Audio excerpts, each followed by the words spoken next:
CAN 2023, nous y sommes. Que de chemin parcouru. 40 ans après, la terre de Félix Houphouët-Boigny accueille pour la deuxième fois de son histoire le plus grand rendez-vous continental du sport roi. Le premier, organisé en 1984 sur les bords de la lagune Ébrié, survient après le renoncement du Malawi. La CAF, Confédération africaine de football, se tourne alors vers la Côte d'Ivoire. Pour cette deuxième fois, le pays fait acte de candidature, tout juste au lendemain de la crise post-électorale de 2011, dans un contexte pourtant peu évident. C'était une façon pour nous d'amener la Côte d'Ivoire qui sortait d'une grave crise, de revenir dans le jeu. Donc on poursuivait donc un objectif de retour sur la scène internationale. C'est vrai que la Côte d'Ivoire était déjà présente sur le plan économique, sur d'autres plans, mais pour nous, à partir du sport, la diplomatie sportive devait donc régner. Et c'est ce qui s'est passé. Impulsé par une telle vision émanant du chef de l'État Alassane Ouattara, un comité de pilotage de la candidature ivoirienne pour l'organisation des CAN 2019 et 2021 est mis en place. En septembre 2013, la Côte d'Ivoire postule officiellement. Face à elle, 4 autres pays candidats, le Cameroun, la Guinée, la Zambie et l'Algérie, qui se désistera au dernier moment. Entre la Côte d'Ivoire, l'Algérie, la Guinée et la Zambie. Et tous ces pays étaient représentés au comité exécutif de la CAF. Et le choix se faisait par vote.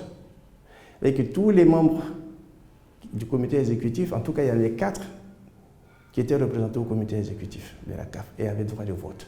Nous, on avait un représentant qui n'avait pas droit de vote. Rien ne semblait donc gagné d'avance, mais la délégation ivoirienne a des atouts à faire valoir. Tous les stades qu'on devait construire, notamment le stade des BMP, de 60 000 places, on a donc constitué le dossier avec tous ces atouts-là. Et le verdict est tombé hier après-midi à Addis Abeba en Éthiopie. La CAF, la Confédération africaine de football, a désigné les pays organisateurs de la CAN 2019-2021.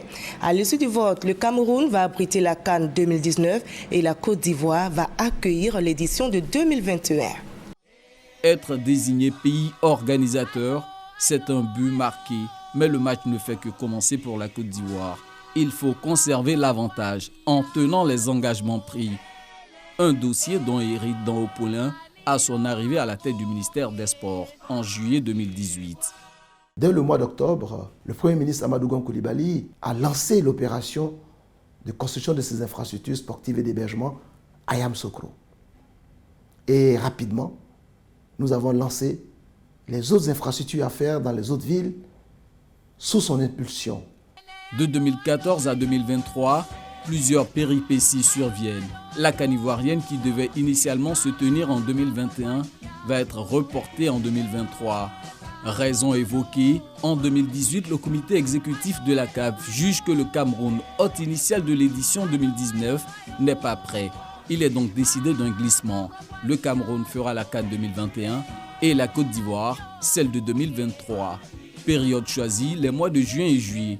Mais la forte pluviométrie que connaît le pays à cette période de l'année force la décision d'un décalage 6 mois plus tard, c'est-à-dire janvier et février 2024. Tout ce temps est mis à profit pour parfaire l'organisation. Depuis le début du processus, le dossier est suivi au plus haut sommet de l'État par le président Alassane Ouattara. En tout et pour tout, les investissements consentis se chiffrent à plus de 650 milliards de francs CFA. Le président de la République a pris l'engagement de réaliser toutes les infrastructures en temps et en heure. Le chef de l'État savait qu'il fallait soutenir cette initiative.